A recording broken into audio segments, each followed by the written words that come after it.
목사님이 지난주에 무슨 설교를 했죠? 네.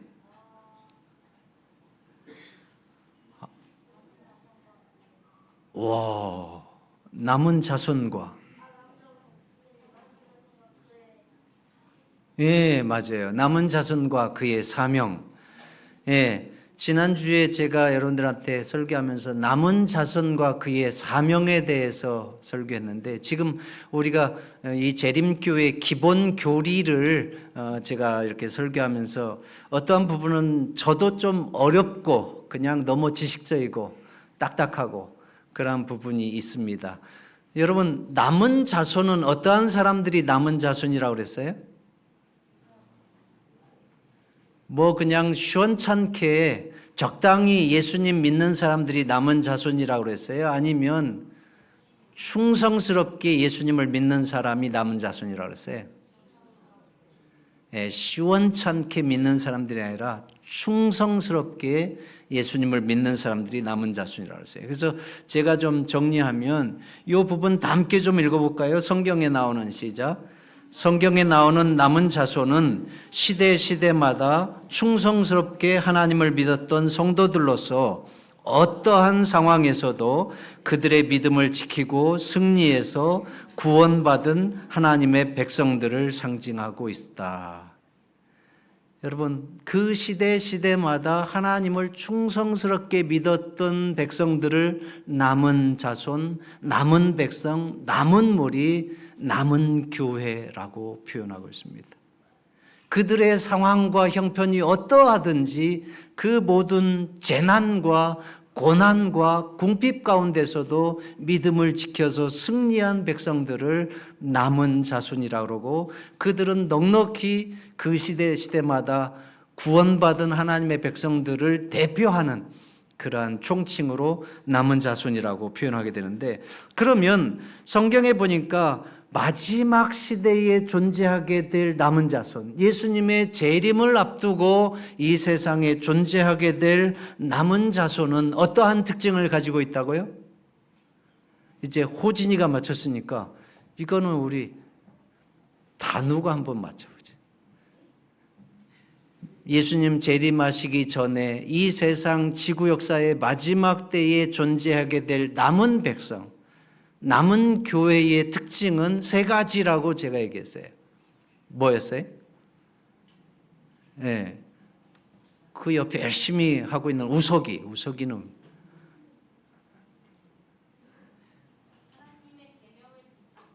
네. 아유, 예, 우리 여러분, 우리 그 로마린다에서 오신 분, 우리 수준이 이 정도예요. 네. 여러분, 마지막 시대에 존재하게 될 남은 자손의 특징은 세 가지인데, 첫째는 어떠한 사람? 하나님의 계명을 지키고 또 예수의 증거를 가지고 있고 예수 믿음을 가지고 있습니다. 그래서 오늘은 이 부분 가운데서 특별히 남은 자손의 특징 가운데서 두 번째 특징인 예수의 증거, 이 부분에 대해서 예수의 증거, 예언의 신, 이란 제목으로 좀 말씀을 드리려고 합니다. 우리 요한계시록 12장 17절 한번 읽어보겠습니다. 용이, 시작. 용이 여자에게 분노하여 돌아가서 그 여자의 남은 자손 곧 하나님의 계명을 지키며 예수의 증거를 가진 자들로 더불어 싸우려고 바다 모래 위에 섰더라. 예, 예수의 증거, 이 부분도 역시 오늘 어떻게 보면 좀 딱딱하고 상당히 지적으로 높은 수준을 요구하는 그런 탐색이 요구되는, 어떻게 보면 좀 힘든 제목인데, 여러분 오늘 이 부분은 중요한 부분이기 때문에 한번 머리를 최대한 집중해서 오늘 말씀을 좀 함께 나누도록 하겠습니다. 이 예수의 증거라고 하는 표현을 보면 요한계시록에 6번의 표현이 나옵니다. 그래서 여러분 요한계시록 1장 2절을 보면 요한은 하나님의 말씀과 예수 그리스도의 증거 곧 자기의 본 것을 다 증거하느니라. 그 다음에 요한계시록 1장 9절 다 함께를 볼까요? 시작. 나 요한은 너희 형제요 예수의 환난과 나라와 참음에 동참하는 자라. 하나님의 말씀과 예수의 증거를 인하여 반모라 하는 섬에 있더니, 바로 읽었고요. 그래서 여러분, 예수의 증거라고 하는 말을 우리가 그 언어적으로 그냥 이해한다고 하면 예수에 대한 증거, 예수님에 관한 증거 이렇게 얘기할 수도 있고, 또 예수님께서 주신 증거 이렇게도 얘기할 수 있습니다. 그래서 두 가지로 얘기할 수 있어요. 예수에 대한 증거, 예수님께서 주신 증거. 그런데 여러분, 이 요한계시록에 표현된 이 문맥들을 살펴보면 예수의 증거는 예수에 관한 증거라기보다는 예수님께서 주신 증거, 예수님께서 주신 기별, 이러한 부분을 표현하고 있음을 깨닫게 됩니다. 그래서 예수의 증거는 예수께서 주신 증거를 의미하는데, 이제 여러분, 예수님께서 주신 증거에 대해서 조금 더 이제 깊이 들어가 보면, 우선 하나님의 계명과 예수의 증거라고 하는 표현은 성경에 보면 율법과 증거라고 하는 관용적인 표현과 일치하는 것을 알 수가 있어요. 하나님의 계명과 예수의 증거라고 하는 이 단어는 성경을 통해서 관용적으로 그 의미들을 표현하는 것들이 있는데, 그 부분들을 좀 보면 우선 이사야 8장 20절 한번 읽어볼까요? 시작. 마땅히 시작.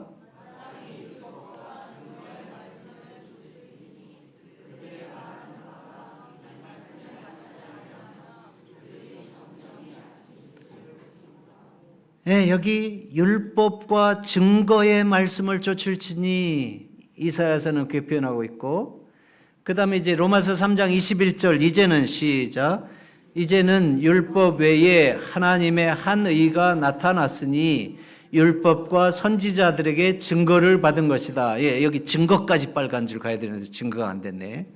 율법과 선지자들에게 증거를 받은 것이다.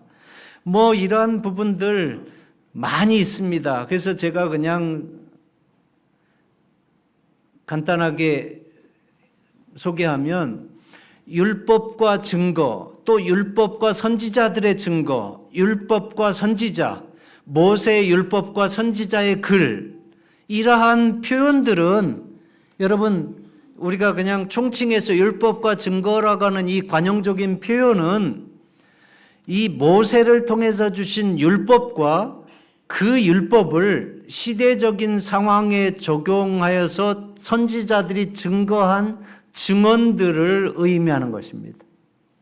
그래서 모세와 그 율법과 증거라고 하면 모세를 통해서 주신 율법과 또 그 율법을 그 시대마다 선지자들을 통해서 기별을 전하기 위해서 선지자들이 증거한 그 기별들을 모세의 율법과 증거라고 이렇게 표현하는데, 그러면 결국은 모세의 율법과 증거를 한마디로 표현하면 뭐예요?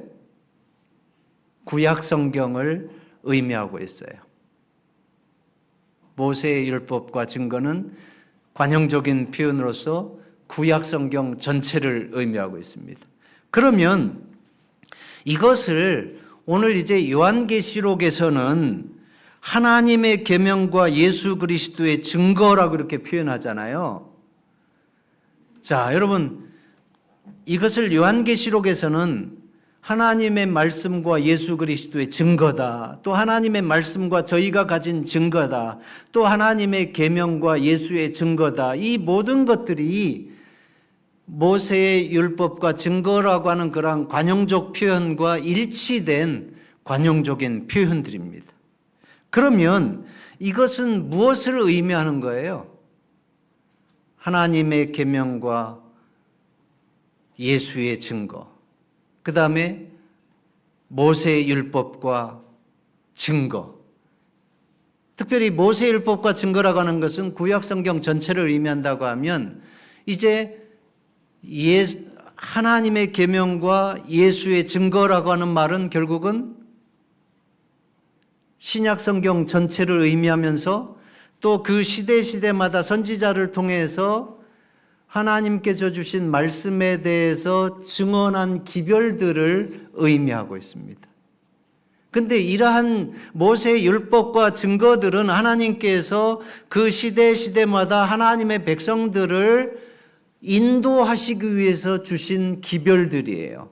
그래서 이렇게 좀 제가 표현하고 있는데, 하나님께서는 모세의 율법과 선지자들의 증거를 통하여 각 시대에 하나님의 백성들을 인도하신 것처럼 마지막 때에 출현할 남은 자손에게도 하나님의 계명과 예수의 증거를 통해서 하나님의 백성들을 인도하실 것을 나타내고 있다.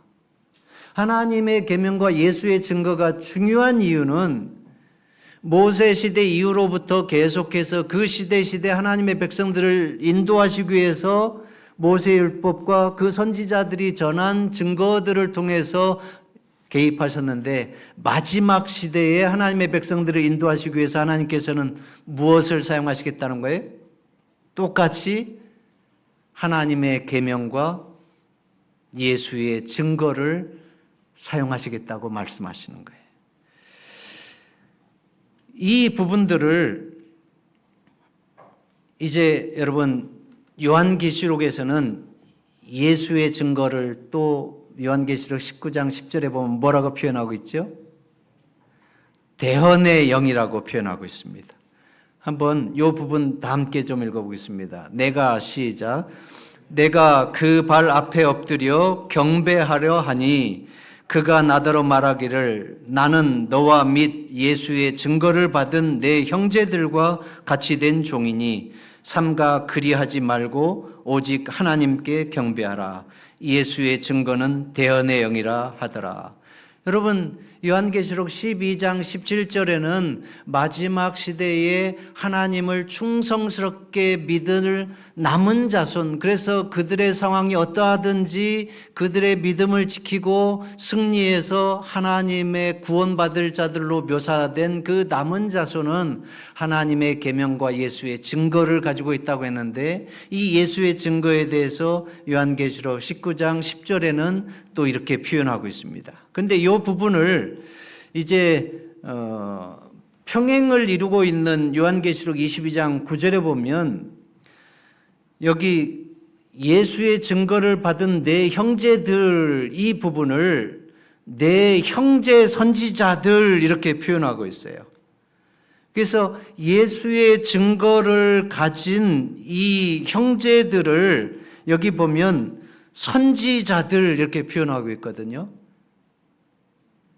그래서 여러분, 예수의 증거는 하나님께서 성령의 은사를 통해서 그 마지막 때에 선지자를 통해서 주실 예언의 선물인 예언의 신을 의미하고 있습니다. 자, 이 부분을 제가 좀 이렇게 좀 정리해 봤는데, 예수의 증거는 대언의 영이고 대언의 영은 예언의 신이다. 여러분, 예수의 증거는 예수님께서 하나님의 백성들을 인도하시기 위해서 선지자를 통해서 주신 그 기별을 예수의 증거라고 하고, 그것은 이제 예언의 은사를 통해서 주시기 때문에 이제 대언의 영이라고 하는데, 여러분, 대언의 영은 원어로 보면 Spirit of Prophecy라고 해서 예언의 신입니다. 그래서 우리 재림교회는 이 부분을 예언의 신으로 번역하고 있고 또 예언의 신을 가지고 있어요. 그러나 일반 개역 성경에 보면 예언의 신이라고 하지 않고 또 스피릿을 예언의 영이다 이렇게 표현하고 있는데, 어떻게든 번역하는 것에 따라서 어감의 차이는 있지만 어떻게든 이 부분은 서로 똑같은 거예요. 예수의 증거가 결국은 대언의 영을 얘기하고, 대언의 영은 선지자를 통해서 주신 예언의 선물인 예언의 신을 의미하고 있습니다. 그러면 이 부분이 중요한 것은 이것입니다. 이 부분을 다 함께 좀 읽어보겠습니다. 과거에 시작. 과거에 필요할 때마다 선지자를 보내어 증거하게 하신 하나님께서 역사의 마지막에 그 여자의 남은 자손에게 예수의 증거 곧 예언의 신을 주시겠다고 약속하신 것이다. 그래서 여러분, 이 예수의 증거인 예언의 신을 주시겠다고 마지막 남은 자손에게 약속하신 이 요한계시록 12장 17절의 말씀은 우리가 남은 자손의 그 정체성을 연구할 때에 우리는 이 계시록과 다니엘서를 통해서 바로 한때와 두때와 반때 이후에 이 세상에 존재하게 된 종교개혁의 완성체로서 존재하게 된 제7일 안식일 예수 재림교회가 바로 그러한 성경에 나타난 마지막 때에 하나님의 계명을 지키고 또 예수의 믿음을 지키고 예수의 증거를 가진 그러한 마지막 제7일 안식일 예수 재림교회가 그러한 남은 자손이라고 하는 것을 우리가 이제 예언을 통해서 확정하게 됐는데, 실제적으로 이 마지막 남은 자손의 특징 가운데 두 번째인 이 예수의 증거, 대언의 영, 예언의 신에 대한 이 부분은 이 성령의 은사인 성령의 선물을 통해서 이제 화이트 부인을 통해서 우리들에게 주어진 예언의 신이 이제 대언의 영으로 우리들에게 예수 그리스도의 기별을 증거하고 있는데, 이 엘렌 화이트의 그 삶을 보면 엘렌 화이트는 이제 17살인 1844년부터 해서 1915년 돌아가실 때까지 약 70여 년간의 그러한 봉사를 통해서 보니까 그의 생애 가운데서 한 2,000여 번 이상의 이상을 받았습니다. 그리고 그 이상들을 받은 것들을 이제 원고에 기록한 것을 보면 10만여 쪽의 원고를 남겼고 또 이제 70여 권의 책을 출판했어요. 그래서 특별한 것은 그 당시에 많은 사람들이 화이트 부인을 선지자라고 칭했지만 본인은 한 번도 거기에 대해서 나는 선지자다 이렇게 표현한 적이 없었어요. 근데 다른 사람이 선지자라고 할 때 일부러 그것을 반대하거나 부인하지는 않았는데, 그 부분에 대해서 우리 재림교회의 기본 교리에는 이러한 표현을 좀 하고 있습니다. 나는 청년 시절에 당신은 선지자입니까? 라는 질문을 여러 차례 받았다. 그때마다 나는 여호와의 사자입니다 라고 대답했다. 나는 많은 사람들이 나를 선지자라고 부르는 것을 알고 있지만 나는 그런 직함을 주장해 본 적이 없다. 빨간 글씨만 한번 다 함께 읽어볼까요? 왜 내가, 시작. 왜 내가 선지자라는 주장을 하지 않는가? 그 이유는 이 시대에 자신을 선지자라고 대담하게 주장하는 많은 사람들이 그리스도의 사업에 치욕을 끼치고 있기 때문이며, 나의 사업은 선지자라는 말이 의미하는 것보다 훨씬 더 많은 것을 포함하고 있기 때문이다. 아마 그 당시에 많은 사람들이 선지자라고 하는 말을 쓰면서 영적인 권위를 내세우고 그러면서 그러한 종교적인 일들을 많이 했던 것 같아요. 우리 한국에도 여러분 어떠한 일이 많아요? 재림 예수가 많아요. 자칭 재림 예수. 그래서 여러분 분명히 예수님께서 이 땅에 재림하시는 것은 세상 모두가 알 수 있도록 가시적으로 천천만만의 천사와 함께 오시는데, 많은 분들이 내가 재림 예수다고 하면서 얘기하는데 그래도 그분이 진짜 재림 예수인 줄 알고 믿어요.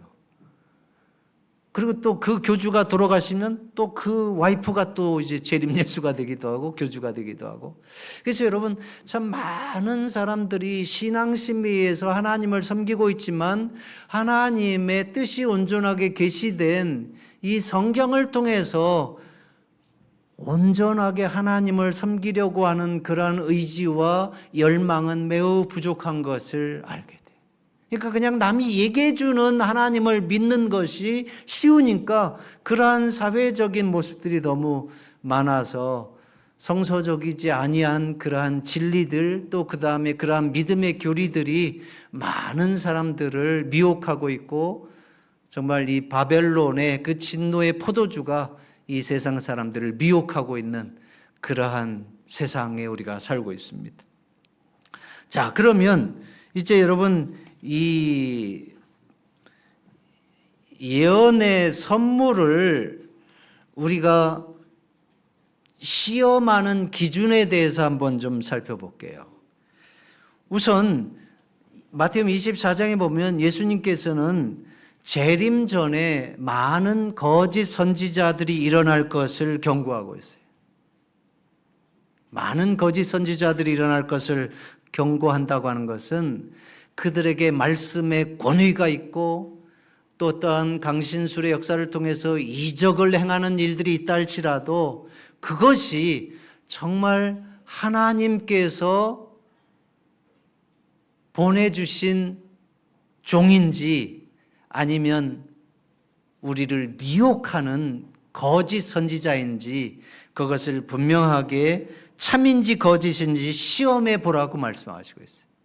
그래서 참 하나님의 종인지 또 거짓 선지자인지 그러한 것을 구분할 때에 가장 중요한 첫 번째 요소가 뭡니까?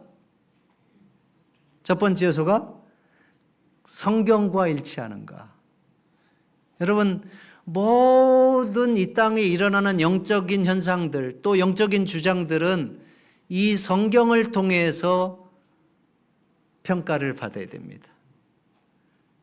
하나님께서 그 시대에 모세와 그 율법을 통해서 그 증거를 통해서 또 하나님의 계명과 그 증거를 통해서 하나님의 백성들을 인도하시기 위해서 주신 이 성경 기별의 시금석을 통해서 맞으면 우리가 받아들일 수 있는 거고 틀리면 우리는 단호하게 그것을 조심하고 또 배격해야 됩니다.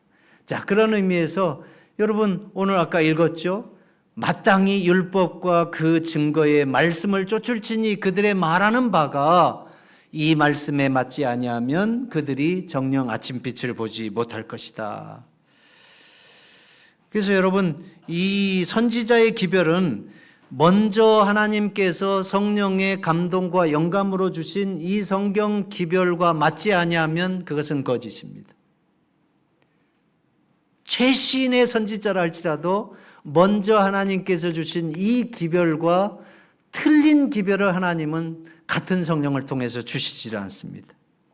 그래서 나중에 나온 선지자는 이전의 선지자들과 모순이 되어서는 안 된다. 성령은 앞서 주신 당신의 증언을 결코 모순되게 하지 않으신다. 그래서 창세기부터 요한계시록에 성령의 감동으로 주신 또 선지자를 통해 주신 이 증거의 기별들이 오늘 이 시대에 자칭 선지자라고 하는 사람들 또 진짜 하나님께서 주신 그러한 선지자의 기별들이 이 성경과 맞지 아니하면 그것은 거짓이다 이러한 부분이 있고요. 그 다음에 두 번째는 뭐예요? 예언이 성취되는가? 그 선지자라고 하는 사람이 주장한 말이 맞는가?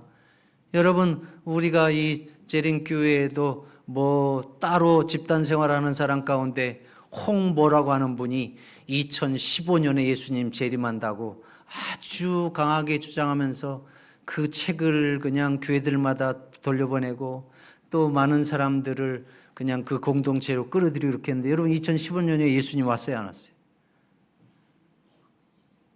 그래서 여러분 이러한 부분들 그래서 신명기 18장 21절로 22절 한번 보겠습니다. 다 함께 좀 읽어볼까요? 시작. 내가 혹시 심중에 이르기를 그 말이 여호와의 이르신 말씀인지 우리가 어떻게 알리요 하리라.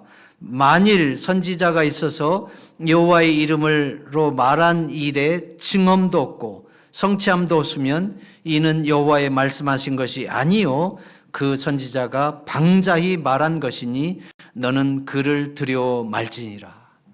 그래서 여러분 선지자가 말한 것들이 맞느냐 틀리냐 또 예언한 것들이 그래서 우리가 특별히 이제 화이트 부인의 그 예언의 신을 통해서 볼 때 특별히 각시대 대쟁 뒤에 보면 이제 이 기별이 1900년 초반부 1800년 후반부에 주어졌을 때에 미국이 어떠한 역할을 할 거라고 그랬어요? 둣불같이 나온 양이 이 작은 뿔의 세력과 연합해서 일요일 휴업령을 내리는 데에 절대적인 역할을 하겠다고 하는 그러한 예언의 기별을 했을 때에 여러분 그 당시만 해도 미국은 청교도 국가로서 카톨릭의 가짜만 들어도 그냥 기겁하던 그 당시입니다. 지금은 많이 달라져 가지고 이번에 이제 교황이 뭐 미국 출신이 교황도 됐지만 또 미국 내에도 카톨릭 인구가 많이 늘었지만 그 1500년 초반만 해도 여러분 재림교회가 이 미국의 이 청교도가 타락해가지고 타락한다고 하는 말은 안 하고 하여튼 이 미국이라고 하는 나라가 카톨릭과 손잡아서 이 일요일 휴업령을 내린다고 하는 말을 할 때에 이것에 대해서 뭐 신문에 나올 정도로 이것은 마치 말도 안 되는 거짓말인 것처럼 이렇게 막 얘기했었어요. 그러나 지금 어떻습니까? 이것은 뭐 역사주의적인 관점으로 예언의 그 기별들이 너무나도 명백하게 이루어질 것에 대해서 우리가 이제는 확신하게 되었고, 그 다음에 그 당시에 또 화이트분이 강조한 강신술이 미국 사회에 만연하게 될 것을 얘기했고, 그 다음에 음식물에 대한 거, 건강에 관한 기별, 교육에 관한 기별, 이러한 모든 것들은 사실은 하나님의 종으로서 받은 그 기별이기 때문에 지금 이 한 세기가 지나가도 여전히 그러한 부분들이 하나님께서 주신 증언의 기별이라고 하는 것을 우리가 확신하게 되는 것입니다. 그 다음에 여러분, 그리스도인의 성육신이 인정되고 있는가? 그래서 우리가 실제적으로 예수 그리스도를 하나의 피조물로 인정하는 종교단체들이 꽤 있습니다. 대표적으로는 여호와의 증인 같은 경우는 예수님은 피조물로 여기고 있어요. 그래서 여러분, 우리는 예수님은 전적으로 하나님이신 그리고 100% 인간이신, 그래서 성육신의 하나님으로 예수 그리스도를 이야기하고, 그리고 예수 그리스도께서 그래서 우리의 구원자시다 이렇게 얘기하시지만 일반 상당히 이 부분에서 예수님은 피조물이다, 하나님과 같은 그러한 존재가 아니다, 이렇게 믿음을 달리하고 있는 부분이 있습니다. 그래서 이러한 그 선지자의 기별 가운데서 예수 그리스도의 신성을 부인하고 피조된 존재로 인정하는 것은 가짜다. 그래서 시험하는 기준이 되고, 그 다음에 이제 네 번째는 그 열매로, 선지자가 좋은 열매를 맺는가 나쁜 열매를 맺는가. 여러분 이 부분 한번 다 함께 좀 읽어봅시다. 마태복음 7장 18절 20절. 좋은 나무가, 시작. 좋은 나무가 나쁜 열매를 맺을 수 없고 못된 나무가 아름다운 열매를 맺을 수 없느니라. 아름다운 열매를 맺지 아니하는 나무마다 찍어 불에 던지우니라. 이러므로 그의 열매로 그들을 알리라. 거짓 선지자를 판별하는데 상당히 그 중요한 것 가운데 그들의 열매로 식별해내야 된다. 그들의 열매는 두 가지입니다. 첫째는 그 선지자의 생활, 그의 삶을 통해서 선지자에 대한 것이 거짓인지 진짜인지, 또 종교를 이용한 어떤 사업을 하고 있는 사람인지 아니면 정말 하나님의 영광을 위해서 본인을 희생하고 있는지. 그래서 본인의 삶이 여러분 완전해야 된다고 하는 말은 아니에요. 우리 모두는 사람이기 때문에 엘리야도 우리와 똑같은 성정을 가지고 막 그 실수도 하잖아요. 그럼에도 불구하고 그의 삶의 전체가 정말 하나님의 사명을 위해서, 또 하나님의 영광을 위해서, 또 육의 열매가 아니라 성령의 열매를 맺기 위해서 얼마나 자기 자신을 내려놓기 위해서 기도하고 노력하고 헌신하고 그러한 영적인 열매를 맺었는가, 이러한 부분이고, 또 하나는 그의 기별이에요. 그의 기별을 통해서 다른 사람들에게 끼친 영향입니다. 그 기별을 받아들인 사람들의 생애에 어떠한 결과가 나타났는가. 그래서 그 기별을 받아들인 사람들은 하나님의 복음의 어떤 증거를 위한 사명을 갖고, 또 신앙으로 이렇게 자꾸 부흥이 일어나면서 더 하나님을 잘 섬기고 하나님의 영광을 위해서 본인의 삶을 헌신하고 봉사하는 그러한 기별을 줬는가? 아니면 오히려 그 사람을 만남으로 인해서 오히려 그 반대 방향으로 그냥 그 공동체에서 여러분 하나님의 영광을 드러내는 것이 아니라 그 교주회를 위해서 헌신하고 희생하고 그러한 부분을 이렇게 가든지 이러한, 그래서 그 기별을 받아들인 사람들의 생애에 나타난 그러한 부분들이 하나님의 백성으로서 무장시키고 또 하나님의 영광을 위한 것이 아니라고 하면 그것은 가짜입니다. 자, 그러면 이제 마지막 부분인데요. 이제 성경과 연애신과의 관계입니다. 여러분, 화이트부인이 2000여 번의 그 이제 계시를 받으면서 많은 그 사람들에게 영적인 그 권면을 주고 또 잘못 나갈 때 그 부분에 대해서 경고를 주고 또 하나님의 기별을 전하고 할 때에 그 당시에 많은 사람들이 이 화이트부인의 기별을 선지자의 기별이기 때문에 성경보다도 더 중요하게 여기는 그러한 부분들이 많이 있었어요. 그러나 여러분, 이 예언의 시는 우리가 성경보다 더 중요합니까? 안 그렇습니까? 안 중요합니까? 여러분, 이 성경과 예언의 신의 관계에서 매우 중요한 것은 성경은 모든 것의 절대적인 기준이에요.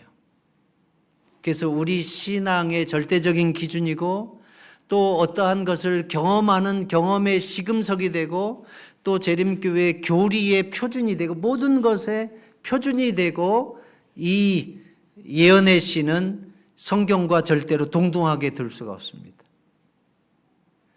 예언의 신의 기별도 성경의 기준에 판단해서 우리가 받아들일 수 있는 그러한 부분이 되는. 그래서 재림교회 신조는 모든 것의 최고의 표준은 성경입니다. 그 다음에 예언의 신의 역할은 뭐예요? 그러면 예언의 신은 성경으로 인도하는 안내자입니다. 그래서 화이트부인은 자기 자신의 기별에 대해서 성경은 큰 빛이고 예언의 신은 성경으로 안내하는 작은 빛이다, 그렇게 표현하고 있어요. 여러분, 그 다음에 예언의 신은 성경을 이해하는 데 있어서의 안내자입니다. 그래서 여러분들이 이 성경을 잘 읽어보면 이해하지 못하는 부분들이 많은데 그 성경과 관계된 부분들을 예언의 신을 읽어보면 어때요? 이해하기가 매우 편해요. 그래서 저도 이게 설교할 때마다 이 예언의 신을 인용하는 이유가 바로 여러분 이 성경 그 본문에 나와 있는 부분들을 예언의 신을 통해서 쭉 보면 이게 주석도 되어 있고 해석도 되어 있고 또 설교도 되어 있으니까 얼마나 많은 그 인사이트들을 그곳에서 받는지 모릅니다. 그래서 이 교회 증언 5권 663페이지에 보면 기록된 증언들은 새 빛을 주기 위해서가 아니라 이미 계시된 영감의 진리들을 마음에 생생하게 새기도록 하기 위하여 주어졌다. 그래서 성경을 읽으면서 그 성경에 해당되는 내용을 또 예언의 신을 통해서 읽으면 가장 효과적이고 또 이해하는 데 좋습니다. 그 다음에 더 중요한 것은 이 부분입니다. 우리가 설교자들에게 이 부분이 많이 도움이 돼요. 성경의 원칙을 적용하는 데 있어서의 안내자입니다.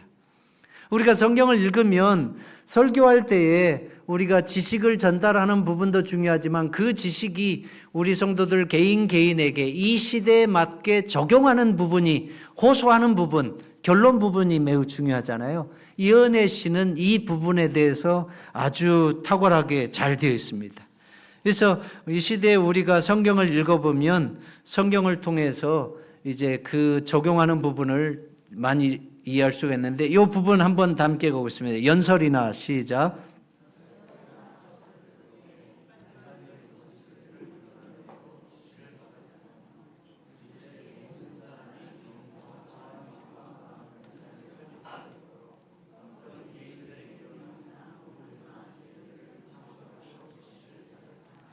예, 이 예언의 신의 기별은 우리가 읽으면 읽을수록 성경의 권면들을 우리의 일상생활에 적용하는 데에 매우 좋은 안내자가 되는데, 이 화이프인 직접 얘기한 것입니다. 연설이나 저수를 통해서 일반적인 원칙들을 이끌어내도록 지시를 받았으며, 동시에 모든 사람이 경고와 책망과 권면을 받을 수 있도록 어떤 개인들의 위험이나 오류나 죄들을 상술하도록 지시를 받았다.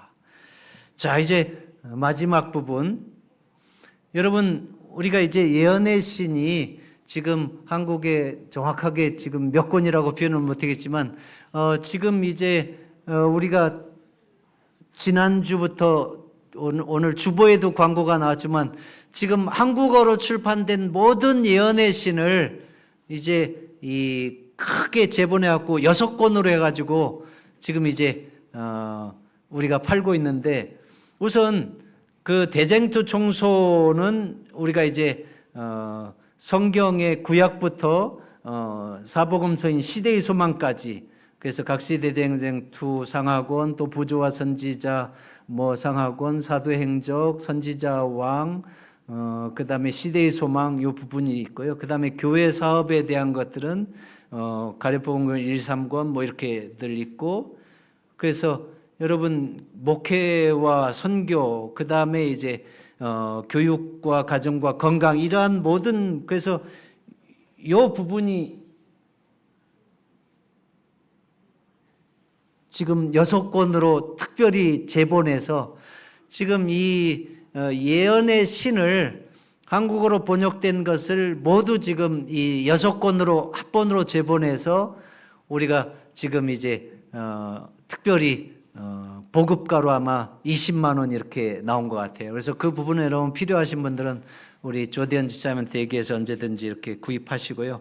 이제 결국 결론을 제가 말씀드립니다. 역대하 20장 20절 하단 부분 다 함께 좀 읽겠습니다. 너희는 시작. 너희는 너희 하나님 여호와를 신뢰하라.